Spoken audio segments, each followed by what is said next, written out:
আমার তখন 12 বছর বয়স ছিল যখন প্রথম বিয়ে করে স্বামীর বাড়িতে পা রাখি। ছোট ছিলাম, বাচ্চা আমিটার মাথায় ঢোকেনি লাল টুকটুকে বেনারসি গা ভর্তি গহনা পরে সেজে গুজে 7 পাক ঘুরে সিঁথিতে সিঁদুর রাঙানোর মানে। ফুলশয্যার ঘরে ঢুকে আমার স্বামী সোজা বলে দিলেন, তুমি জানো আমার বয়স কত? তোমার কত বছরে বড় আমি? ভয়ার্ত চোখে মাথা নাড়লাম, অর্থাৎ আমি জানি না। উনি মাথায় থাকা পাগড়িটা খুলে নামালেন, সাথে সাথে মুখের ওপর ঝুলে থাকা ফুলের চেহারাটা সরে গেল। প্রথমবারের মতো ওনার মুখটা চোখের সামনে ভেসে উঠল, কিন্তু ওনার সৌন্দর্য বর্ণনা করার মতো শব্দ পেলাম না।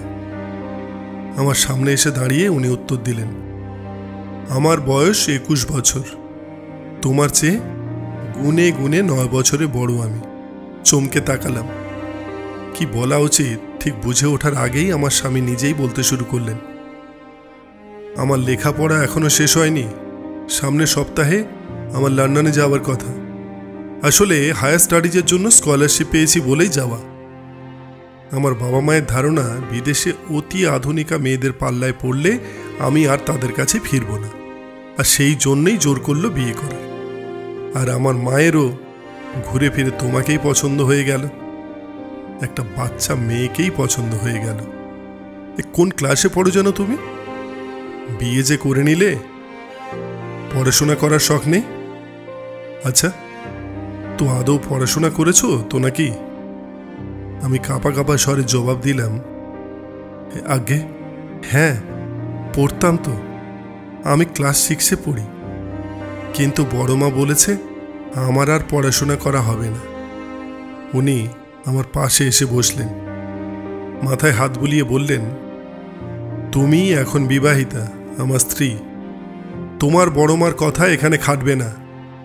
তুমি পড়বে আর আমি পড়াবো। চিন্তা করো না, লন্ডনে গেলে আপাতত 2 বছরের আগে আমি ফিরব না। আর এই 2 বছরে যেন তোমার পড়ায় কোনো গাফিলতি না হয়, ওকে? আমি ঘোর লাগা চোখে ওনার দিকে তাকাতেই উনি তাড়া দিয়ে বলে উঠলেন, কাবার থেকে একটা সুতির শাড়ি চেঞ্জ করে নাও। ছোট মানুষ, এত ভারী শাড়ি পরে থেকো না, আর ফ্রেশ হয়ে ঘুমিয়ে পড়ো। আমিও ঘুমোচ্ছি, শুভরাত্রি, কাল কথা হবে। শুয়ে পড়তে নিতেও উনি আবার আমার দিকে ফিরে জিজ্ঞেস করলেন, তোমার নামটা জানো কি? আমি হালকা হাসলাম। বিয়ে করা বউয়ের নামটাই যে জানে না, কি অবস্থা। তারপর ওনাকে মিনমিনে স্বরে জবাব দিলাম, আপনার যা ইচ্ছে হয় সেই নামেই ডাকবেন, না হয় আমার নামটা অজানাই থাক। উনি হেসে ফেলে বললেন, আচ্ছা আচ্ছা ঠিক আছে, নামটা তবে কাল ঠিক করব।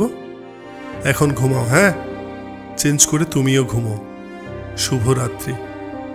আমি আর কথা বাড়ালাম না, হেসে সম্মতি জানালাম। গুটি গুটি পায়ে কাবাডের দিকে এগিয়ে গিয়ে একটা ছাই রঙা সুতি শাড়ি নিয়ে চেঞ্জ করে ঘুমিয়ে পড়লাম। পরের দিন সকালের কথা, বাবা মা মারা যাওয়ার পরে জেঠু বড় মার ঘরেই মানুষ আমি। আমার 10 বছর বয়সে যখন অনাথ হয়ে গেলাম, তখন থেকেই বড় মার ঘাড়ে যেন বোঝা হয়ে চাপলাম। আর সেই সুবাদে বড় মাও আমাকে দিয়ে গোটা বাড়ির সব কাজ করাতো। তাই রোজ বেশ ভোরেই ঘুম থেকে উঠে গাধার খাটুনি খাটতে লেগে যেতাম। তাই সেদিন সকালেও বেশ ভোর ভোর উঠে স্নান সেরে নিলাম। আর স্নান করে একটা কালো শাড়ি পরে ভেজা মাথায় চুলগুলো ঝেড়ে দিয়ে তোয়ালেটা বারান্দায় মেলে দিয়ে আসতেই দেখি উনি আমার দিকে অদ্ভুত দৃষ্টিতে তাকিয়ে আছেন। ওভাবে কেন তাকিয়ে আছেন তা ঠিক বুঝতে পারলাম না। জিজ্ঞেস করলাম, কি দেখছেন? উনি উঠে বসে হালকা হেসে জবাব দিলেন, তোমার নাম। কপালে ভাঁজ ফেলে তাকিয়ে রইলাম ওনার দিকে। উনি এবার প্রশস্ত হেসে বললেন, শুভ সকাল কৃষ্ণকায়া। শরীরটা কেঁপে উঠল যেন। শিহরিত হয়ে ওনার দিকে তাকাতেই দেখলাম ওনার চোখে ঘোর লাগা দৃষ্টি। তবে তখন সে দৃষ্টির অর্থ উদ্ধার করে উঠতে পারিনি। আমি আর ঘাটলাম না। ধীর পায়ে আয়নার সামনে গিয়ে দাঁড়াতেই নিজের দিকে চোখ পড়ল। বড়মার বাড়িতে যখন ছিলাম তখন কখনো আয়নায় নিজেকে দেখার সুযোগ হয়নি। অত কাজের ভিড়ে আমার আবার সময় কোথায় নিজের দিকে দুদণ্ড তাকাবার। আজ নিজেকে খুঁটিয়ে খুঁটিয়ে দেখার সুযোগটা হাতছাড়া করলাম না। এক দৃষ্টির নিজের প্রতিবিম্বের দিকে চেয়ে মনে হলো আমাকে পছন্দ করার মতো বিশেষ কোনো কারণ নেই। কাল যে শাশুড়ি মা তার ছেলেকে বেঁধে রাখার গুরুদায়িত্বটা আমার হাতে সঁপে দিলেন, সেটা পালন করতে পারা নিয়ে নিজের মনেই সন্দিহান হয়ে রইলাম। কালো গায়ের রঙে কালো শাড়ি পরে নিজের মনেই মনে হলো কৃষ্ণকায়াই বটে। সেদিন স্বামীর দেয়া নতুন নামটাকে আমার নেহাতি অপছন্দ হয়েছিল, তবে সময়ের আবর্তনে সেই নামেই একদিন ভুলেছিলাম। সদ্য শৈশব থেকে কৈশোরে পা দিয়ে আমি এই নামদাতার প্রেমে পড়েছিলাম। হৃদিতা খুব আগ্রহ ভরে এতক্ষণ সবটা শুনছিল, তবে হঠাৎ থেমে যাওয়ায় সে আবার ব্যস্ত হয়ে জিজ্ঞেস করলো, কি হলো দিদা, থামলে কেন? বলো, তারপর কি হলো? দাদুর সাথে তোমার প্রেমের শুরু হলো কবে? বলো না প্লিজ। কাদম্বিনী দেবী মৃদু হেসে বললেন, সেসব অনেক লম্বা কাহিনী দিদিভাই, শুনতে গেলে যে রাত পার হয়ে যাবে। অন্য কোনোদিন শুনোক্ষণ। হৃদিতা নারাজ, সে জেদ ধরল এখনই সবটা শুনবে। অগত্যা নাতনির কথায় বাধ্য হয়ে কাদম্বিনী দেবী বলতে শুরু করলেন। বিয়ের পরের দিনই উনি আমার হাতে স্কুলে ভর্তির ফর্ম ধরিয়ে দিলেন। ওনার ইচ্ছে ছিল যাবার আগে আমাকে স্কুলে ভর্তি করে দিয়ে যাবেন, আর সে মতো ব্যবস্থাও করলেন। ঠিক এক সপ্তাহ বাদে বাক্স প্যাটরা গুছিয়ে নিয়ে পাড়ি জমালেন ভিনদেশে। আর যাবার আগে বলে গেলেন আমি যেন ঠিক মতো পড়াশোনা করি। বাধ্য মেয়ের মতো মাথা নাড়লাম। শাশুড়ি মা শ্বশুরমশাইকে বলে গেলেন খেয়াল রাখতে, ছেলের আচরণে তারা তো মহা খুশি। আমাকে বাড়ির বউ করে আনা সার্থক। ছেলে হয়তো বাধা পড়েছে, এবারে তার ফিরে আসা নিশ্চিত। তাদের আশা দেখে আমিও নিশ্চিত হলাম। এই ভেবেছে শাশুড়ি মায়ের দেয়া দায়িত্ব হয়তো বা পালন করতে পেরেছি। 2 বছর দেখতে দেখতে এভাবেই গেল। কিন্তু দুশ্চিন্তার রেখা তখনই দেখা দিল যখন 2 বছর পেরিয়ে যাবার পরেও তিনি এলেন না, ফিরলেন না এদেশে। শাশুড়ি মা চিন্তায় শয্যা নিলেন। শ্বশুরমশাই চেষ্টা করলেন যোগাযোগের, বিশেষ লাভ হলো না। চিঠি পাঠালে উত্তর আসতো 3-4 মাস পর, তাও উত্তরে আশাজনক কিছু থাকতো না। নিছক কুশলাদি বিনিময় শেষেই পত্রের রীতি হতো। দিনকে দিন পুত্র চিন্তায় শাশুড়ি মায়ের শরীর ভেঙে যাচ্ছিল। আমার কি করা উচিত বুঝতে পারছিলাম না। তারপরে হঠাৎ একদিন শাশুড়ি মা দেহ রাখলেন। শোকের ছায়ায় আচ্ছন্ন বাড়ি যখন হরিধ্বনিতে মুখরিত, আর ঠিক তখনই বিশাল বড় একটা সাহেবী বাক্স হাতে সাহেবী পোশাকে বাড়ির সদর দরজায় এসে দাঁড়ালেন উনি। সুদীর্ঘ 4 বছর পর বাড়ির বাইরে এত লোকের ভিড় ঠেলে বাড়ির ভেতরে এসে যখন মাকে নিথরভাবে পড়ে থাকতে দেখলেন, তখন হাঁটু মুড়ে মায়ের সামনে বসে ঢুকরে কাঁদলেন। বাবা এসে ওনাকে জড়িয়ে নিলেন। তারপরে নিজেদের সামনে নিয়ে শাশুড়ি মায়ের শেষকৃত্য শেষে বিধ্বস্ত বেশে যখন উনি ফিরে এলেন, তখন ওনাকে দেখে বুকের ভেতরটা হু হু করে উঠল। বাবা মায়ের এক ছেলে, বড় আদরের, সে ছেলে মায়ের স্নেহের আঁচলখানি হারিয়ে ঠিক কতটা অসহায় হয়ে পড়তে পারে তা ওনাকে না দেখলে বুঝতাম না।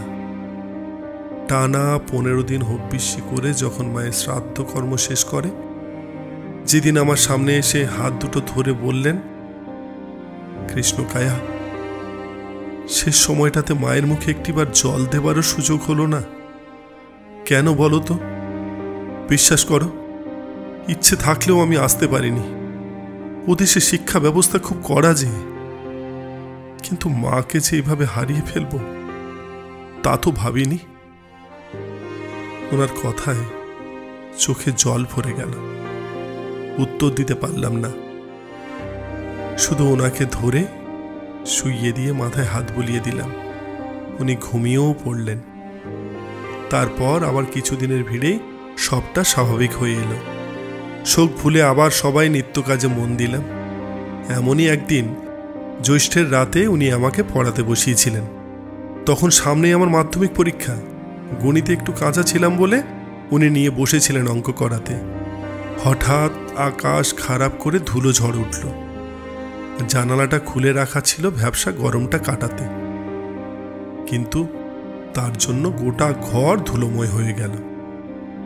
আর আমি উঠে গিয়ে জানালা লাগিয়ে দিতে যাব, এমন সময় হঠাৎ ঝমঝমিয়ে বৃষ্টি নামল। বাতাসে বৃষ্টির ছাড় জানালা গলে এসে ভিজিয়ে দিয়ে গেল আমাকে। জানালাটা ঠেলে ঠুলে চাপিয়ে দিতেই জোরে বাজ পড়ার আওয়াজ হলো। বাজ পড়া বরাবরই খুব ভয় পাই আমি। চমকে গিয়ে দুপা পিছুতে কারোর সাথে ধাক্কা খেলাম। দেখলাম পেছনে উনি দাঁড়িয়ে আছে। অপ্রস্তুত হয়ে ওদিক সেদিকে তাকাতে আবার বাজ পড়ল। এবার ভয়ে ওনাকে জড়িয়ে ধরলাম শক্ত করে। উনি কি মনে করে জানি না কোলে তুলে নিয়ে এগোলেন বিছানার দিকে। তারপর টেবিলে জ্বলতে থাকা আলোটা নিভিয়ে দিলেন। স্বামী কাছে আসা অন্যায়ের কিছু না, তবে আমি ওনার কাছে আসাটা মানতে পারিনি। কেন জানি না ওনাকে ধাক্কা দিয়ে দূরে সরিয়ে দিয়েছিলাম। উনি অবাক চোখে আমার দিকে তাকিয়েছিলেন নিষ্পলক হত বিহল দৃষ্টিতে। কাদম্বিনী দেবী দীর্ঘশ্বাস ফেললেন। রিদিতা আবার জিজ্ঞেস করল, তারপর? কাদম্বিনী দেবী আবার বলতে আরম্ভ করবেন তার আগেই ফোন বেজে উঠল। রিদিতা ফোনের দিকে তাকিয়ে দেখল মায়ের ফোন। ঘড়ির দিকে তাকিয়ে দেখল অনেক বেলা হয়ে গেছে, খানিক বাদেই সন্ধ্যা নামবে।